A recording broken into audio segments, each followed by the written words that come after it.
Bismillah, ketemu lagi. Kalau kita perhatiin dalam rentang 2 bulan ini, seenggaknya ada 3 smartwatch beken yang nongol. Ada Galaxy Watch 4, Apple Watch 7, dan Huawei Watch GT3.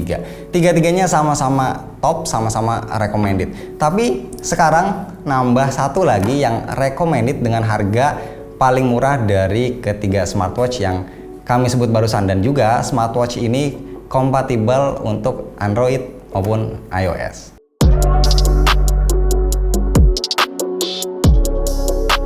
Nah, jadi smartwatch recommended keempat yang rilis dalam 2 bulan terakhir ini adalah Amazfit GT-R 3 Pro. FYI, Amazfit punya banyak banget line up smartwatch dan smartband, dan seri GT-R menurut kami adalah varian termewahnya. Sampai sekarang pun gua masih pakai Amazfit GT-R 2, cukup puas, makanya tetap disimpan, nggak dijual. Senang sama desainnya, sedangkan Amazfit GT-R 3 Pro ternyata masih pakai desain language yang sama. Karakternya lebih ke klasik elegan, bentuknya bulat, diameter layar 1,45 inci, tebal 10,8 mm, beratnya juga cuma 37 gram. Jadi walaupun mungkin secara ukuran lumayan besar, tapi bobotnya masih nyaman untuk dipakai sama cewek sekalipun. Strap yang digunakan model quick release 22 mm, ada yang rubber, ada juga yang leather seperti yang kami punya saat ini. Jadi kalau mau diganti-ganti bisa dilakukan dengan mudah hanya dengan tangan kosong. Untuk warnanya ini grey, rapi banget build quality-nya, materialnya dari aluminium alloy,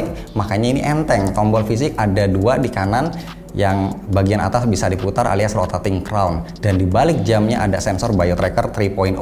Smartwatch-nya sendiri udah tahan air 5 ATM, sensor biotracker-nya ini bisa bekerja dalam air, jadi bisa tetap mengukur heart rate ketika berenang.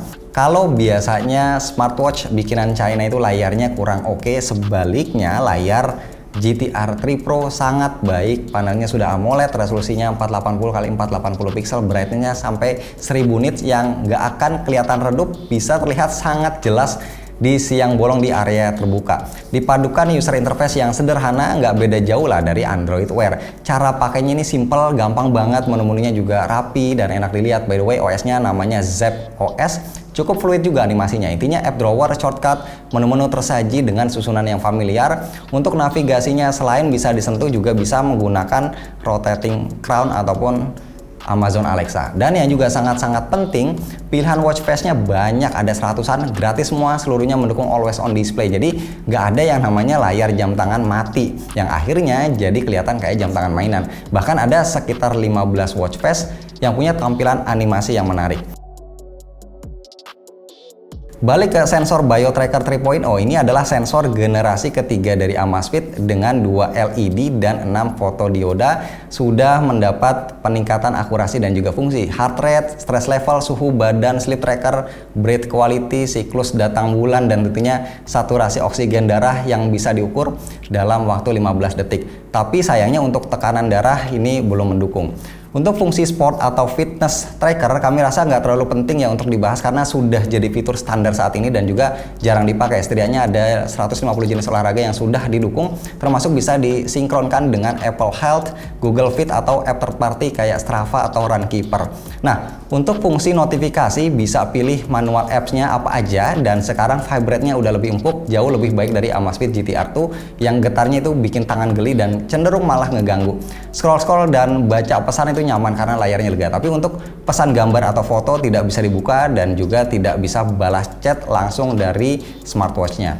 Tapi kalau mau teleponan seandainya kayak lagi nyetir mobil, nah kita bisa melakukannya dengan smartwatch ini karena sudah ada mikrofon dan loudspeakernya. Koneksi yang digunakan adalah Bluetooth calling, tapi sayangnya tidak ada koneksi WiFi. Dan juga kalau mau kita bisa menyimpan dan mendengarkan musik di smartwatch. Storage-nya kalau nggak salah ada sekitar 4 GB. Di luar fungsi utamanya yang sudah kita bahas barusan, Amazfit GT-R 3 Pro masih punya fungsi menarik lain. Ada di menu More, kita bisa melihat fase bulan dan matahari, barometer, kompas, Find My Phone, sampai remote kamera. Oh ya, GPS tentunya juga ada, tapi sayangnya tidak bisa untuk fungsi Maps, petunjuk jalan. Terakhir kami mau cerita soal baterai yang akan membuat kita semua happy. Untuk sebuah smartwatch dengan fungsi yang sebanyak ini, dengan layar tajam besar dan bisa selalu menyala, juga dengan notifikasi yang aktif ya, Amazfit GT-R 3 Pro bisa bertahan 10 hari lebih. Sangat luar biasa. Ketahanan baterainya sekelas dengan Huawei Watch GT3 dan jauh lebih baik dari Apple Watch 7 atau Samsung Galaxy Watch 4 yang kurang lebih cuma 2 hari. Dan kami tidak akan ragu untuk menjadikannya sebagai smartwatch yang paling recommended saat ini untuk kalian yang lagi nyari smartwatch berdesain klasik, fungsinya cukup lengkap, layarnya bagus dan baterainya super awet. Harganya memang nggak murah, tapi kalau mau nyari yang sebagus ini, kayaknya memang ini yang paling murah.